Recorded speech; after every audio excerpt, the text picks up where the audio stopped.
Welcome back. In this video, we're going to graph the cotangent function, which is the reciprocal of tangent.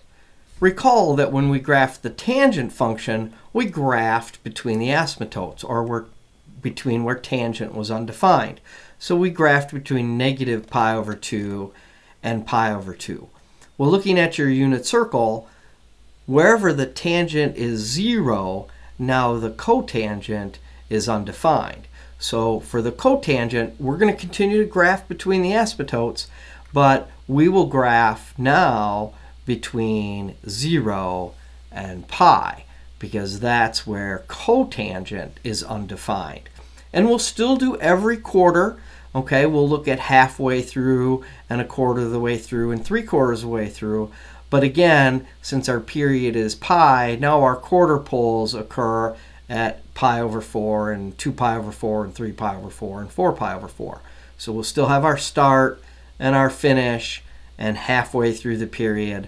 But now our quarter of the way through the period is not a quadrantal, but at the pi over 4s, where cotangent is 1 and cotangent is -1. So let's take a look at graphing the cotangent function.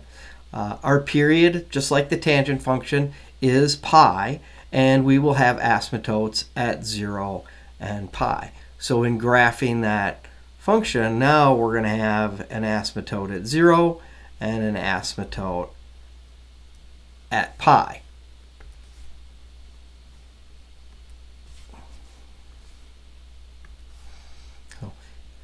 Our function here, y equals a cotangent of b times x plus c plus d.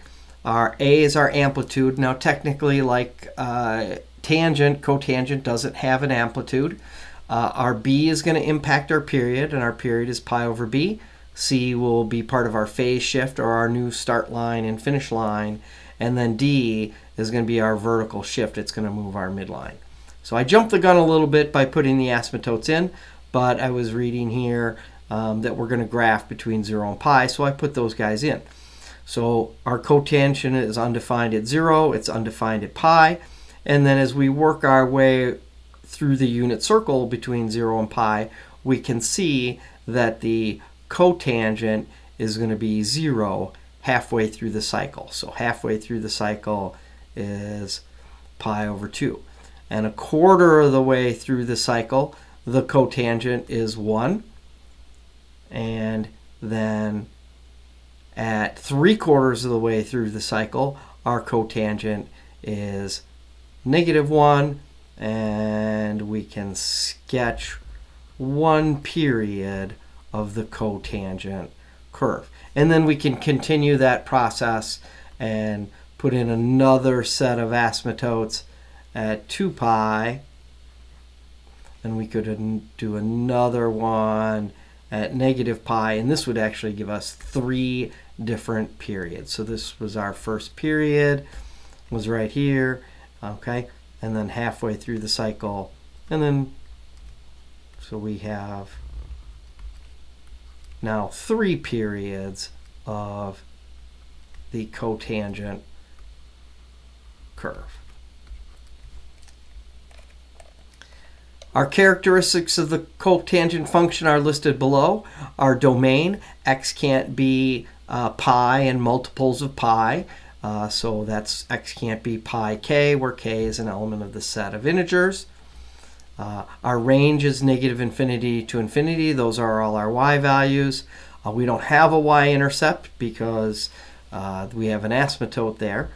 Our x-intercepts, wherever there's going to be a 0 occurs at the pi over 2s for every pi k, right? Every pi units, we have an x-intercept, or our cotangent is 0. And our asymptotes are linked to our domain. So our asymptotes occur at every pi where pi times k, where k is an integer, the element of integers. And it does have odd symmetry. It's symmetrical across the origin. In example 4, it says use transformations to graph each function, state the period, and show all asymptotes. So we're going to graph y equals cotangent of 2x, while our period is equal to pi over 2.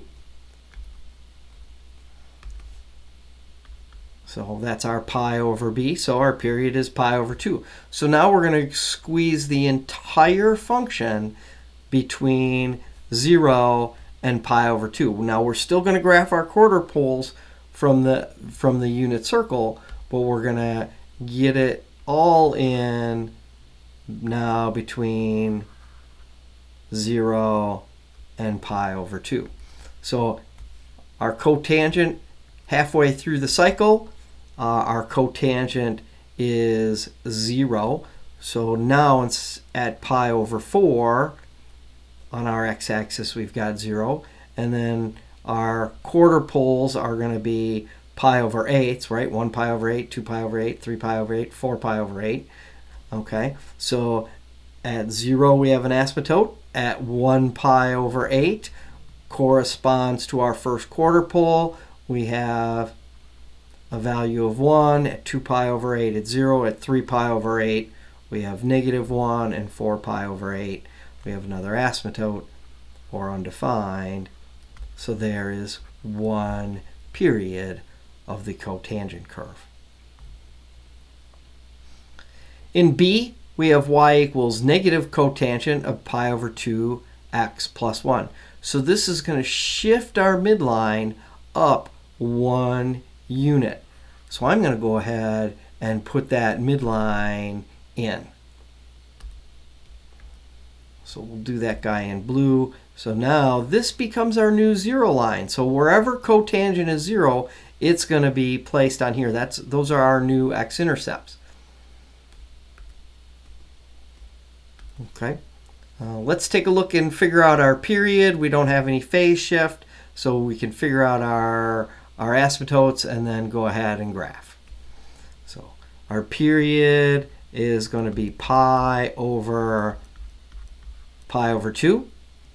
So multiplying by the reciprocal, we get a period of 2. So we're going to graph the entire cycle between 0, because we don't have any shift left or right, and 2.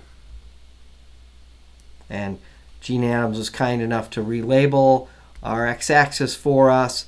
So halfway through is 1, right? We're going to be at 1/2. We don't have any amplitude, but we do have this negative cotangent here. So now, wherever the cotangent was 1, now it's going to become -1. So halfway through the cycle, the cotangent was 0, so we'll plot that on our new midline. And our halfway, or our first quarter in the cycle, the cotangent was 1, but now with negative cotangent, it's going to be -1. So we're going to go down 1 unit from our midline, so that actually puts us on our x-axis.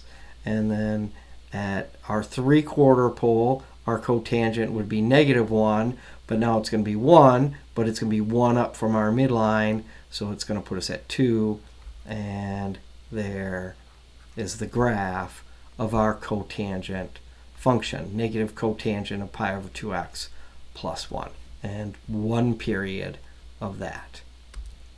So now we've graphed the cotangent curve, excluding any phase shifts, and you'll get some more practice with that when I see you in class.